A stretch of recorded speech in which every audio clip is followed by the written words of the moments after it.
Hello and welcome to the Trail and Adventure Motorbike Podcast with me, Clive Barber, and my good mate, Noel Tom. For the days when you can't ride your bike, there's always the Trail and Adventure Motorbike Podcast.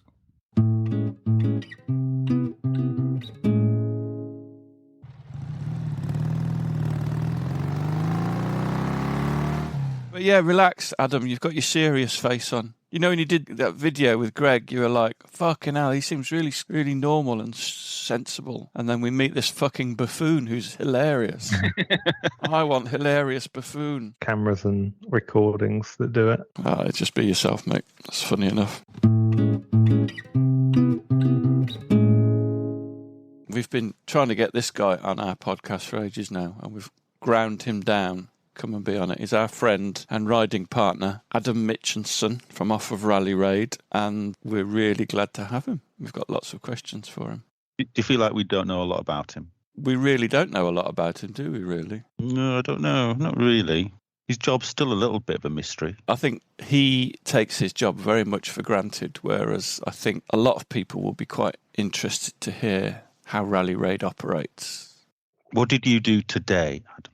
Today, I built part of a website this morning. I then went through all of our packaging costs for the previous year and looked at ways to reduce our packaging costs and make packaging more efficient. I think I might have got this wrong. It's fucking boring. And then I fiddled around doing some CAD drawings for some upcoming products and ideas. You're going to tell us what they are? Yeah, I will actually, because they're pretty close. There's a set of CB500X footrests, and they're semi-universal, so they fit a couple of bikes that I've been working on, and I'm quite happy with how they've come out aesthetically. So we're just doing the final tests on those in terms of riding, and now just starting to price it up. And then we're working on some ABS switches for the new Hondas as well. CRFs? No, they've got an ABS switch on already. Mine's got one on, yeah. Yeah, no, it's for the CBXs. So we're just working on a nice little billet ABS switch holder and looking at some different ways that we can, because we already have one that we used to make. So just looking at some different ways we can kind of polish that up and make it a bit nicer. You see, already, I just thought you worked on bikes all day, every day. Sometimes. I mean, last week was pretty heavy in that sense. Just had 2 customer builds in, 2 Yamaha T7s in for suspension. And then the rest of the days I was pretty much spannering on the CRF and the CBX. Which part of it do you enjoy the most then, the actual spannering? I think it depends what I'm doing at the time, to be honest. It's nice to have, I like doing the suspension jobs and stuff like that when you get customers in and they leave really happy. And it's like a nice little bit of teamwork. Like I had a guy come down on Friday and he brought all his kit with him, and we got to set it all up for him exactly how he was going to go on his trip, make sure his preload and everything was bang on, because he brought all his kit sort of being a bit more prepared so we could get some nicer detail in terms of the sort of how we're setting up for him. And is it generally new bikes that come to you then? They always seem to look brand new. Yeah, I would say, well, obviously our bikes when we get them in are new because we get them from new and develop on them. But the T7s, most of those are used, I would say, but not with mega mileage or anything like that. But there's a lot of new G310 GSs just because they're quite a low price point new. And the CBXs are generally used as well, to be honest. A couple of years on those, there's usually quite a lot of mileage on them just because of the nature of that bike. So when you're developing products for a new bike, I've always wondered this, do you always go and buy the bike to work on? Yes. Yeah, we have to be sort of the first in line to make sure. I mean, a lot of people, when a new bike comes out, they wonder why there's not a lot on the market for it yet. And that's because most people like us, we do have to just be in line like every other punter sort of thing. We're just another customer. But yeah, generally we get hooked up with Motoden from Dalston Junction in London. So pretty much then we're friends of ours and they know what we like in terms of what we've been using and what we work on. So they generally try and get us within the first couple of bikes coming into the UK. That's with the Hondas especially, that's been quite nice in that sense. And how will you decide which bike to concentrate on? In terms of outside of our current models, or when you say that, do you mean? Well, if there's lots of adventure bikes coming out, how do you sort of decide which one to pick out and start making parts for? To be honest, the ones we want to use, really, the ones that we've, like the CBX, everything like that was built off what we wanted to do with it. and same with the T7. Like that was an interesting bike, and there was definitely an element of we knew that bike was going to be big, but at the same time we wanted one and we wanted to use one because it seems like a good platform. There's a lot of bikes that you should try. And not every bike is for everyone, but you got to go through them and try them, and it's ones that sort of resonate with us and we want to work on them further, or we see something that could be progressed into something a bit more like the 310. And do you feel like you've ever been caught out, that you've sort of missed a bike that has done a lot better than you thought it would?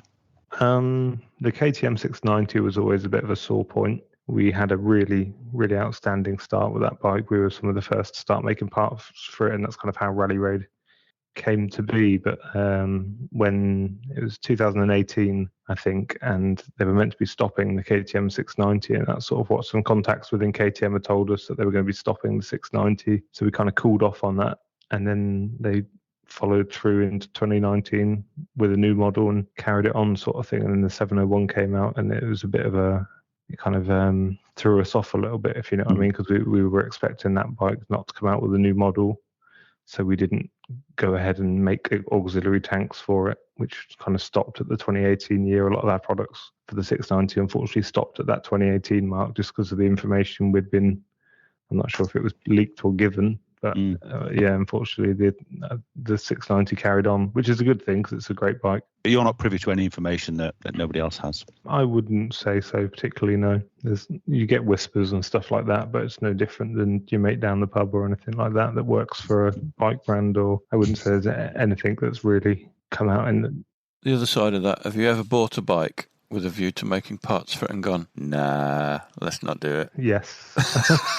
The KTM 390 was one of those examples, to be honest. We had it on test from KTM, and we did a magazine piece with Rust Magazine riding it. We were initially quite excited about it before release and everything like that, and we knew it wasn't going to be anything near an EXC in that sense, but it did really just come down to feeling like a Duke, to be honest. And you could, like, that's one thing they always say about the 310 versus the 390. You could put the same kit from the 310 on the 390 and it would make it better, but that percentage of increase in enjoyment and all the positives wouldn't be as big as it is on, say, the 310. You're taking something that was naff and you get something that's great, whereas you put the same kit on it, you're taking something that's okay and it ends up being okay still, sort of thing. You love your 310, don't you? I really do, yeah, and I get quite defensive about it as well, I know that, but yeah. But you don't see many of them out trail riding, do you? No. I mean, BMW don't push them really. They're sort of brushed aside by a lot of people as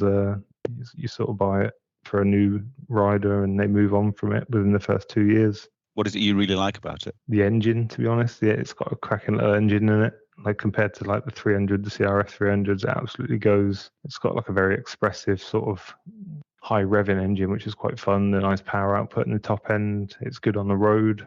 It's better than sort of other trail bikes in that 300 area on the road as well. And you can just thrash it, to be honest, because it's an Indian built bike. It's not a sort of official BMW build in that sense. It's been designed with the idea to be built fairly simply and straightforward, and that goes hand in hand with working on it, if you know what I mean. It's just so easy to work on.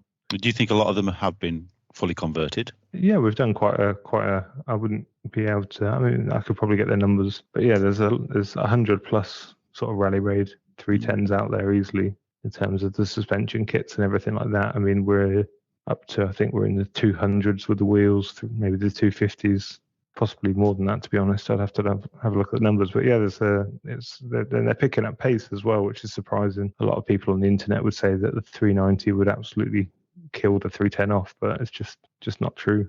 So what's next? Are you doing things, bearing in mind the bike I've just taken delivery of today? What are you going to be doing for the CRF300L and Rally? Well, we haven't got a Rally at the moment. We are focusing. Do you want to borrow mine? It would be nice if you didn't live so far away, yeah. But the L is our sort of priority at the moment. We feel like getting the L model for most trail riders is going to be the sort of the option in terms of value and just less plastic on it, to be honest, compared to the Rally. I would have got an L if I could. Yeah, I mean, you save yourself $1,000 and you get pretty much the same bike out of it. But we're really just focusing on the biggest things that we specialise in, which is suspension, to be honest. And the bikes just come back from Tractive and That's had a lot of work done, completely new shock in it, and we've got completely new fork internals. We've gone up to a 46mm shock, and it really does feel, it's very, I was saying into my little video the other day when I was out on, it's very cliche to say it feels like a different bike, but that is a huge change compared to some of the changes you get on other bikes by putting aftermarket suspension in it. It really is a massive change in terms of the sag. Is it a difficult thing to price competitively, a shock? Yes, you've got the people like YSS out there that they are the cheapest. To be honest, that money and that price always relates to some amount of niche or quality. There's always 3 levels of everything when you buy something, isn't there? You can get your best bang for your buck, or you can get your best performance. So it kind of comes down to that, to be honest. Why should I buy a Tractive one from you over K-Tech or somebody like that? It is the only 46mm shock in a CRF at the moment, which is you've got more oil in there, so it's longer service times. You've got better control over the oil because there's more of it. So you're pretty much ending up with a more responsive, more customizable and well-tuned shock out of it. How unusable do you think it is in stock form? I don't think any bike is particularly unusable in stock form in that sense. The sag on it was pretty horrendous. Obviously, I'm fairly large. I'm like just over 100 kilos. And the bike was riding along like a chopper, and it really, you saw that video I put in WhatsApp where I was just pogoing, getting the back end to bounce, and you can't do that at all now. All that damping, that lack of damping's all been sorted out. So no matter how much it's tensioned up, it'll always do that. The standard stuff, yeah. That's just that. Yeah, that is just lack of damping, to be honest. And presumably, if you put a fatter spring on it, you just pogo even more, I guess. Yeah, because you can't change that. There's no adjustment to that rebound dampening, so that stronger spring is just going to kick back even harder, to be honest. And it's not really changing anything, although it's pushing against your heavier weight.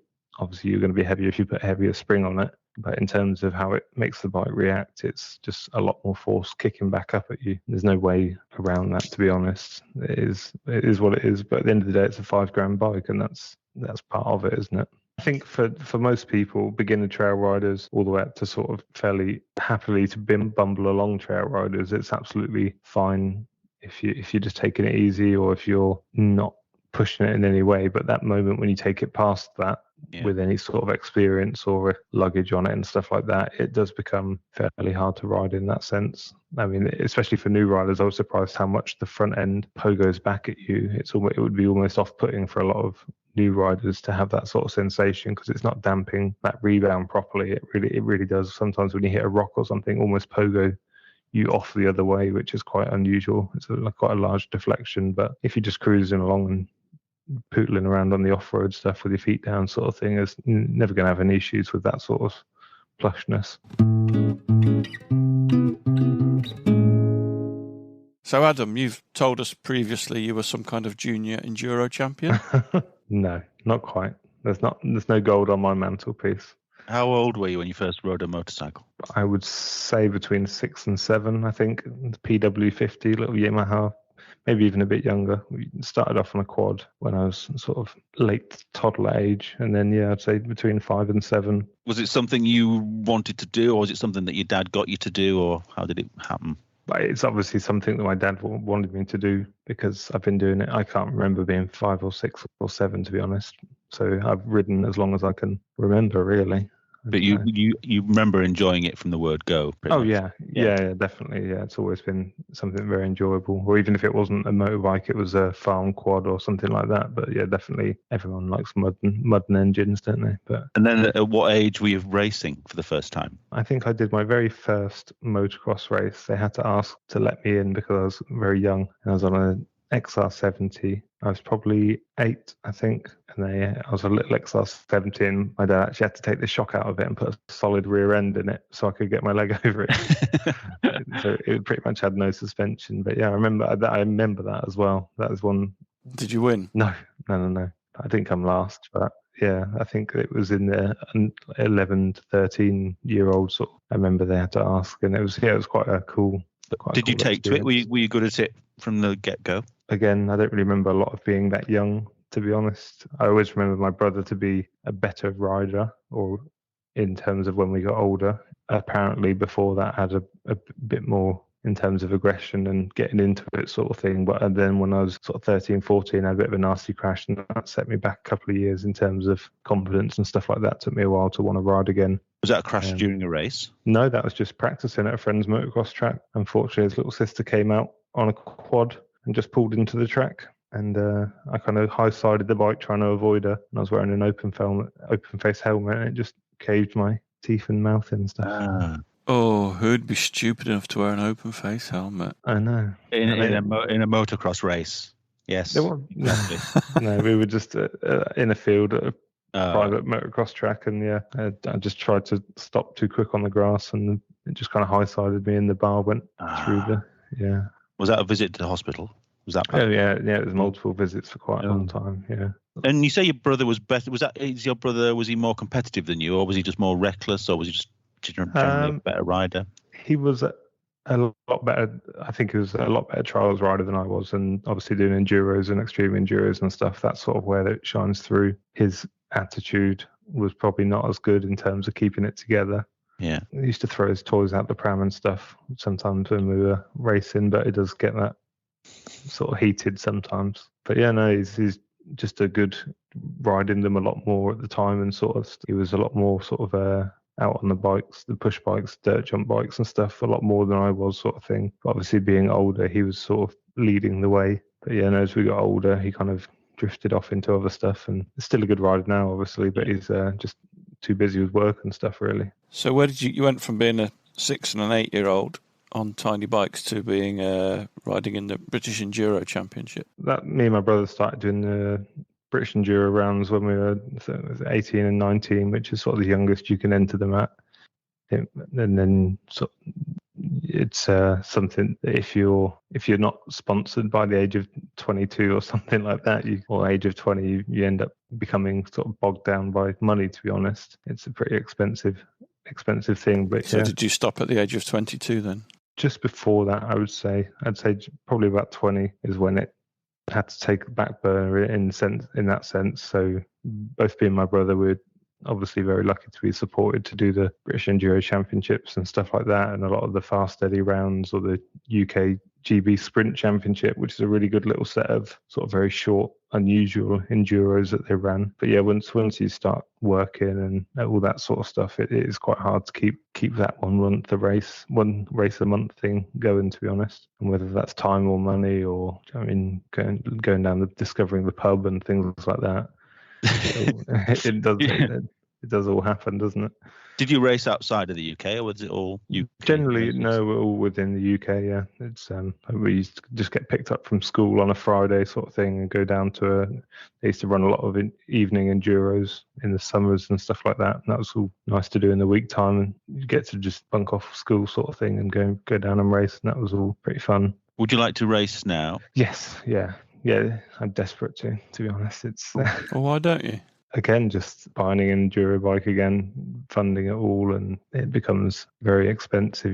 It's like one of the most it's not one of the most expensive hobbies. Depends how often you crash, but you're rebuilding the bike so often, all the tires and everything like that. And unfortunately, if you're not fast enough to get some sponsors behind you to help with that sort of stuff, it just has to be a small time hobby. You can't expect to be at sort of the high level of it without having some sort of support and training every week and everything like that. You do really have to be stuck into it. Well, I was going to say, does it not really happen at sort of a club level that you could get your fit? It does. It does. But I do enjoy club enduros and everything like that. It's just when you get into something and you just want to completely hyper focus on it, sort of thing. Like say, same with like even just other hobbies like sim racing and stuff like that. You get into it and you get your teeth into it, and then you just want to improve and improve and improve, and it sort of sucks you in, sort of thing.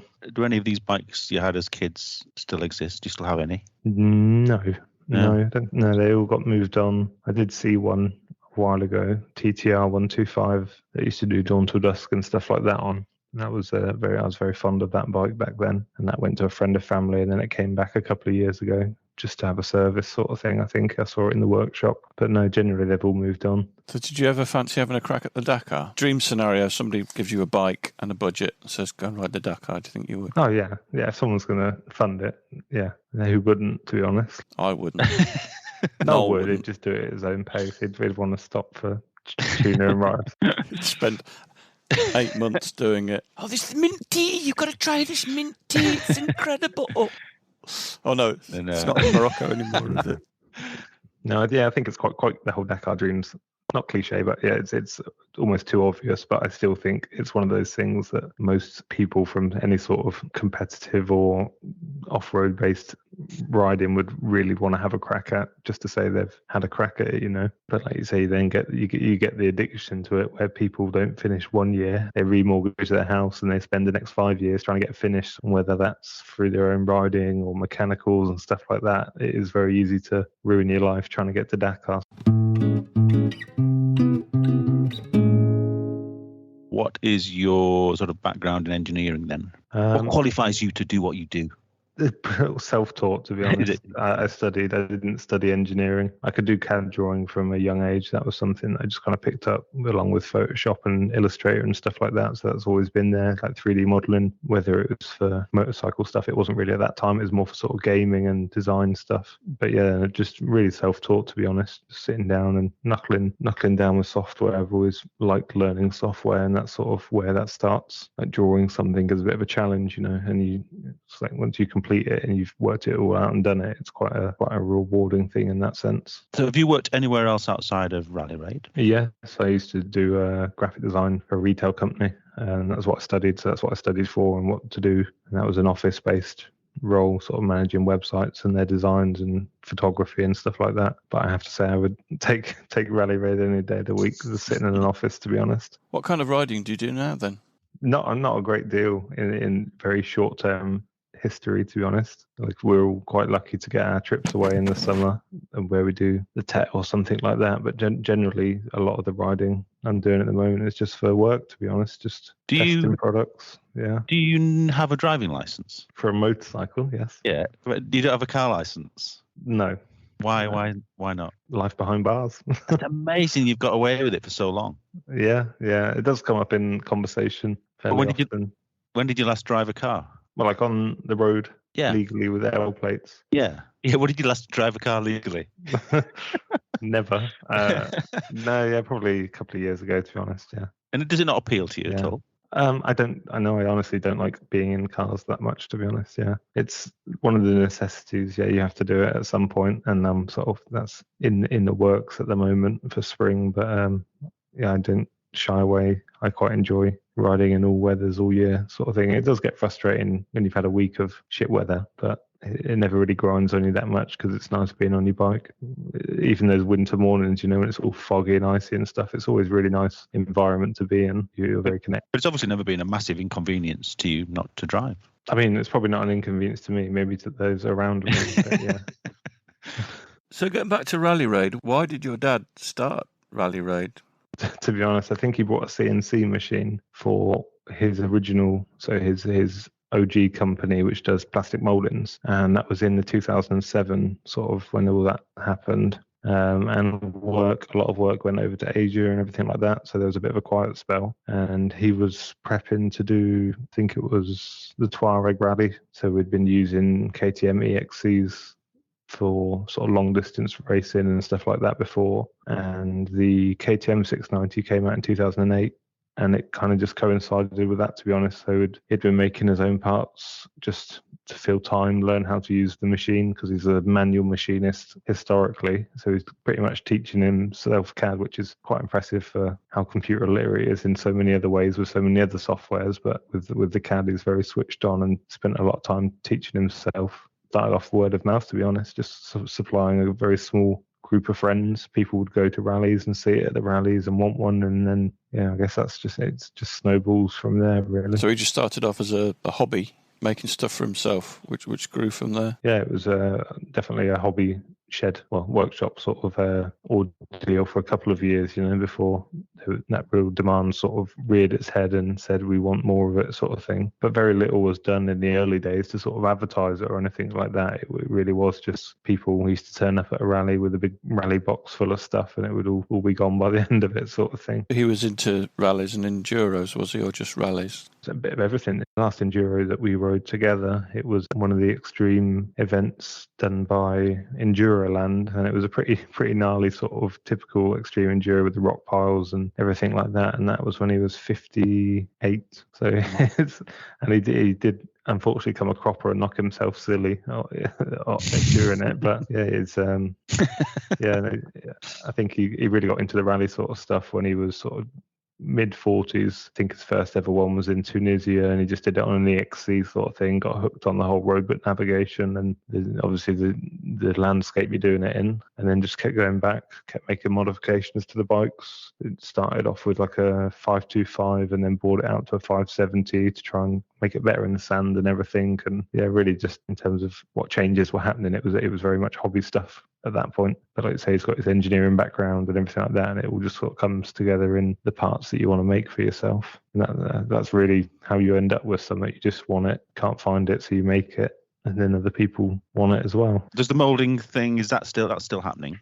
Yeah. And then it's nice because they supply us with stuff as well. It's very nice to be able to mass produce something like out of plastic. Obviously, we don't use that much plastic on all our hard parts and stuff, but even little things like side stand pucks and that, to have the tooling and machinery there to mass produce something is lovely. But this is what always confuses me. When you say they supply us, is the business sort of split into two parts now? Yes, so two businesses that we share a premises. But yeah, just even mass producing small plastic parts, it would just be such a hassle trying to do that without them there, sort of thing. And it was their equipment that Rally Raid was started on, to be honest. So we kind of support each other in that sense historically, I guess. And you seem to support a couple of riders. There's the connection with Jenny, obviously, for the CB500, didn't your dad and her used to race together? That was the long time ago that they met on a rally. Again, I think that was one of the Moroccan rallies or something like that. They initially met, and then they went and did sort of the Baja together and all that sort of stuff afterwards. That was quite far down the line on one of our 690s. But yeah, Jenny was really one of the catalyst movements for starting the whole CB500X project, really. She really pushed John about it and sort of blinkered into taking a longer look at it. And then that was something that was massive for us in terms of the sort of steps that we took to become what we are now, sort of thing. That CB500X is like a real cornerstone of our development and sort of history now. It looked great, didn't it? When I first saw that bike, I remember just taking a screenshot of a photograph of it. It was like a Greg-style picture of the bike parked across a road. I remember just thinking, that's got to try and get my hands on one of those one day. I saw that as well. I thought that bike's going to get run over in a minute. I don't remember that photo, but I saw a picture of one the other day, and I had to take a second look at it. Really, it looked a lot lighter and slimmer. And I think it was because it was just really high. It just looked really raised. Was that the one that was on the side of like a mountain in the Facebook group? I think it was silverish. Yes. Yeah. It's got the level 2 suspension. It does make a massive difference to how they look. It looked fantastic. For a second, I just thought, is that some kind of new Africa Twin? But it was just because it was just that bit higher. That's always something that it's been sort of discussed about. It is like having a little 500cc Africa Twin, and that's one of the benefits. It's like a little short wheelbase, do-it-all Jeep of the bike world. It's a cracking little thing. Well, there was just a standard CB500 parked next to an Africa Twin in the Honda dealership today, and you had to sort of take a second glance at them really to look. They did look, obviously they look related, but they look very similar, parked up on centre stands. And you've also been doing something fairly exciting with an Italian rider in the T7, haven't you? Yes. Or is that secret? I'm not sure what that is now. I'm not sure whether that's officially out in the open.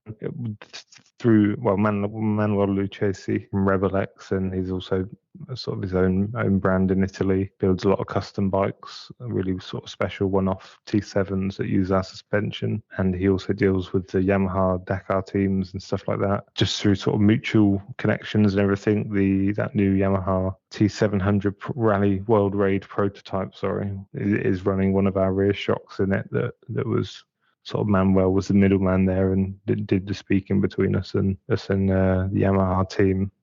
I think that's on both bikes. There's two of those bikes. So yeah, Pol Tarres is riding one of them that's got our stuff in, which is obviously very, very nice. But I'm just not sure if we're allowed to discuss it or not.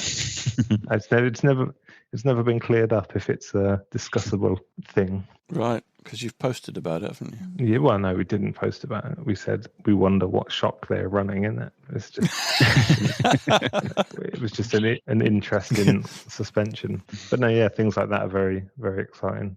Am I allowed to leave this in then? I guess so. Yeah, Find out. I'll let you listen back to it. After all the hype about Pol Tarres and the T7 and stuff, it's a massive pat on the back to have that sort of confirmation of what we're doing, to be honest, because there's a lot of options out there. But just to know that, like you say, people like Manuel and the Yamaha team are taking note of that. It's for such a small team of who we are and what we've come from and how we operate, sort of thing. It's huge, for us at least.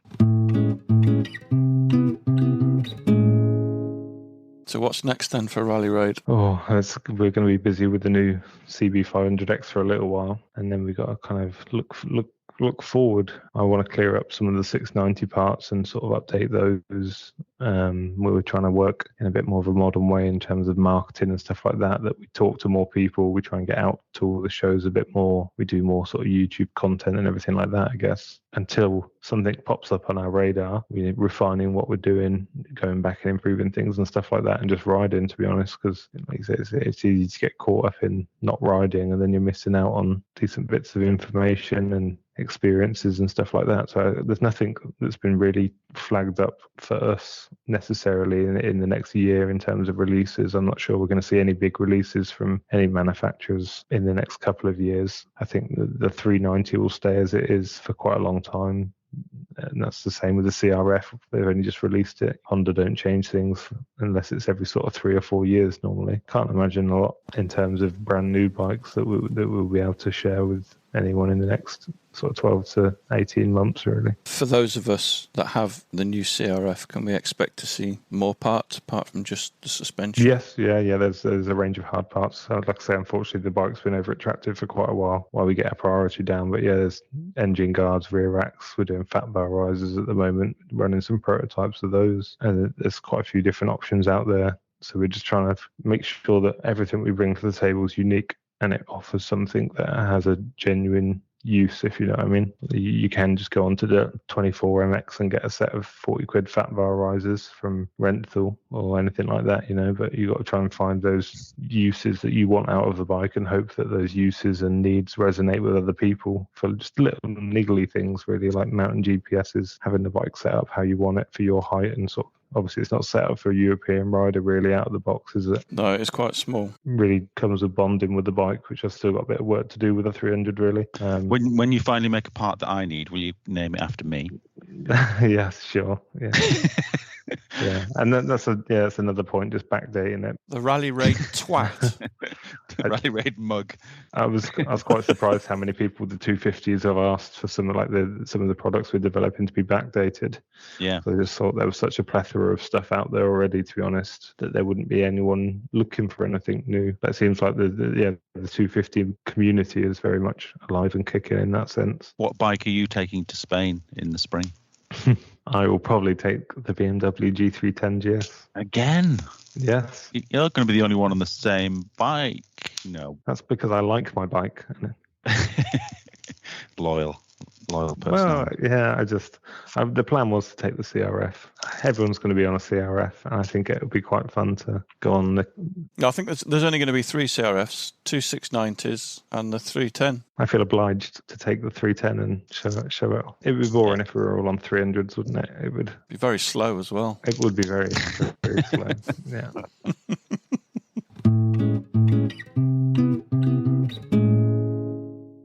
If budget weren't an issue, what motorcycles would you have in the Adam Mitchinson garage? Multiple motorcycles is this? Obviously. God.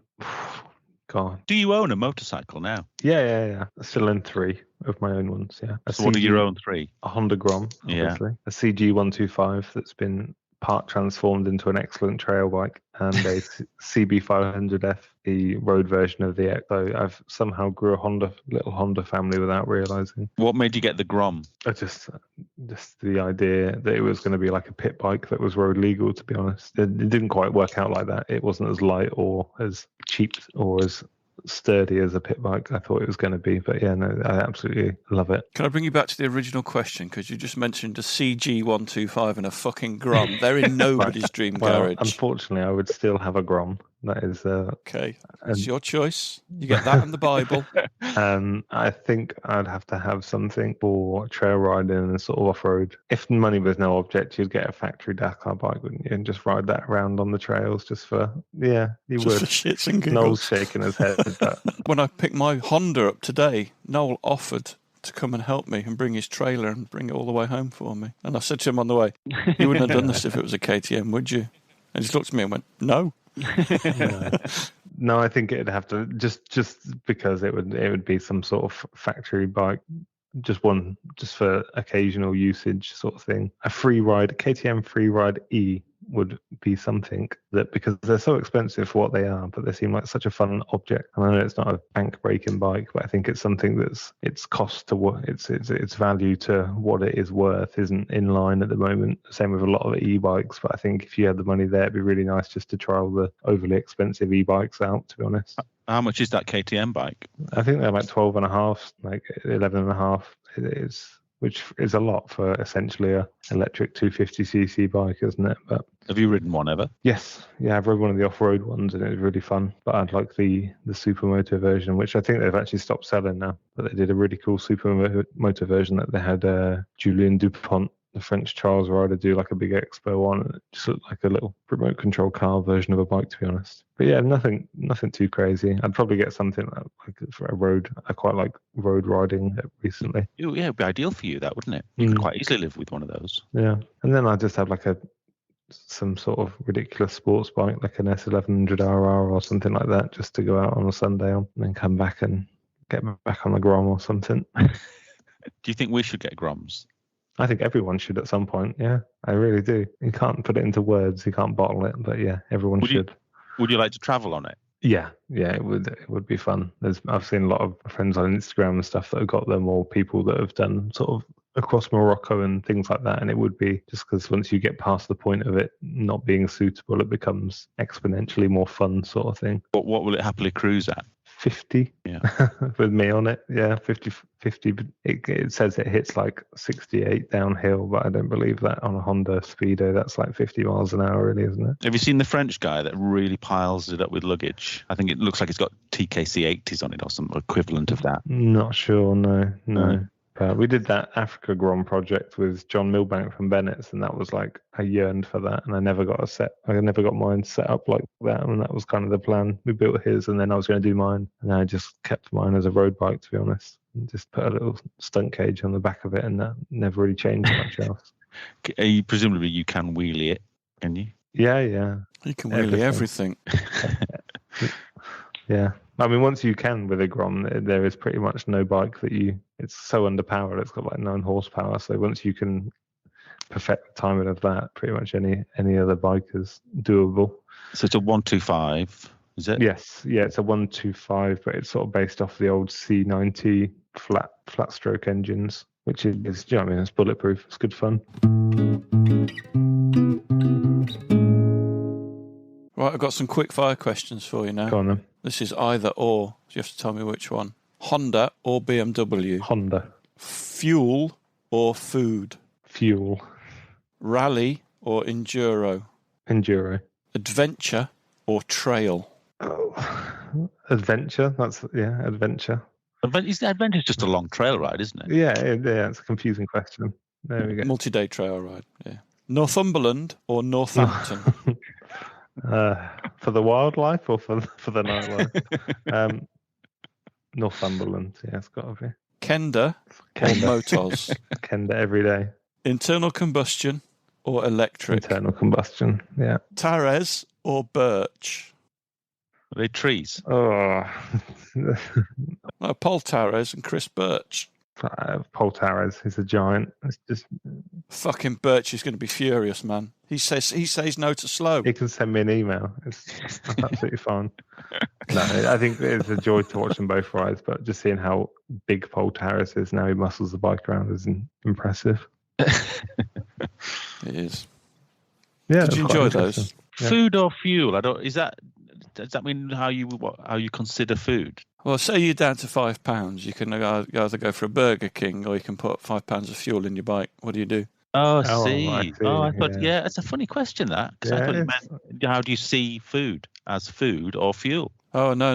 It's I should have said petrol or food, I suppose. Well, yeah, I would still keep the answer the same, to be honest. No, I wouldn't. I'd fucking go to the co-op and spend it on mince pies or something.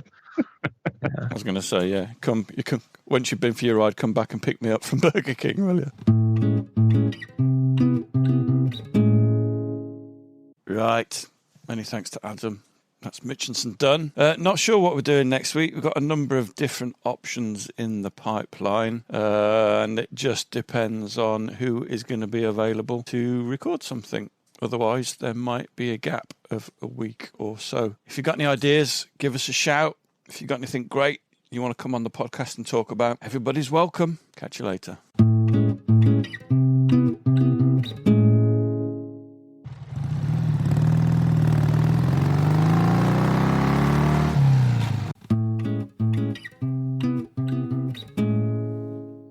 Thanks for listening. We really appreciate your support. Don't forget you can follow us on Facebook and Instagram. And if you really appreciate what we do, you could consider supporting us on Patreon or buy us a coffee. Links are available on our website, which is tampodcast.com, tampodcast.com, where we also have a limited selection of branded stuff. But either way, please keep listening and spreading the word. See you next time.